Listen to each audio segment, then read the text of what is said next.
గుంటూరు జిల్లా కొత్తపేటలోని తెనాలి రామకృష్ణ కవి కళాక్షేత్రంలో మా ఏపీ ఫిల్మ్స్ ఫెస్టివల్ కార్యక్రమం ఘనంగా జరిగింది. మా ఏపీ వ్యవస్థాపకుడు దర్శకుడు దిలీప్ రాజా నేతృత్వంలో జరిగిన కార్యక్రమంలో సినీ నటుడు సుమన్ ముఖ్య అతిథిగా హాజరయ్యారు.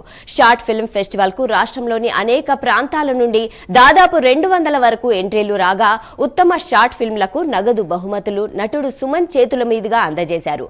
టాలెంట్ ఉన్న యువతను ప్రోత్సహిస్తున్న నిర్వాహకులు దిలీప్ రాజాను సుమన్ అభినందించారు. ఫిలిం డెవలప్మెంట్ కార్పొరేషన్ ను ఏర్పాటు చేయాలని కోరారు. ముందే నాకు ఆయన చేసిన సినిమాలో 2 మంచి వేషాలు ఇచ్చారు.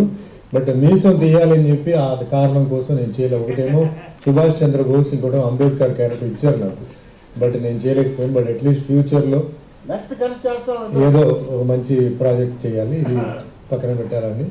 సరే, ఈరోజు అందరూ వచ్చున్నారు, రావు గారు అందరు ఈరోజు వచ్చున్నారు ఈ ప్రోగ్రామ్కి, వాళ్ళకి. అండ్ ఫస్ట్ ఆఫ్ ఆల్ ఈ ఒక అవకాశం ఆయన మీ అందరికీ ఇచ్చినందుకు మనస్ఫూర్తిగా ధన్యవాదాలు చెప్తాను. ఎందుకంటే ఈరోజు ఎవరిని హెల్ప్ చేయరండి.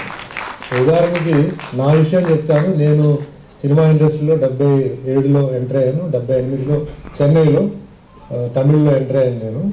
నన్ను సినిమా ఫీల్డ్కి పరిచయం చేసింది ఒక కార్ మెకానిక్ అండి, కిట్టు అని చెప్పిన ఒక కార్ మెకానిక్. ఎందుకంటే సినిమా అనేది నాకు తెలియదు, ఆ ప్రపంచం నాకు తెలియదు.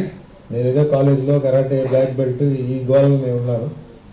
అనుకోకుండా ఆయన మా ఇంటికి రావడం, మా కారు రిపేర్ చేయడానికి నన్ను చూడడం, తర్వాత నన్ను ఫాలో చేసి నేను కరాటే చేయడం చూసి ఒక Tamil director and producer TR Raman అని చెప్పి అప్పట్లో ఎంజిఆర్ గారిని శివాజీ గారిని ఇద్దరు కలిపి చేసిన ఏకైక మనిషి డైరెక్టర్ దిలీప్ గారు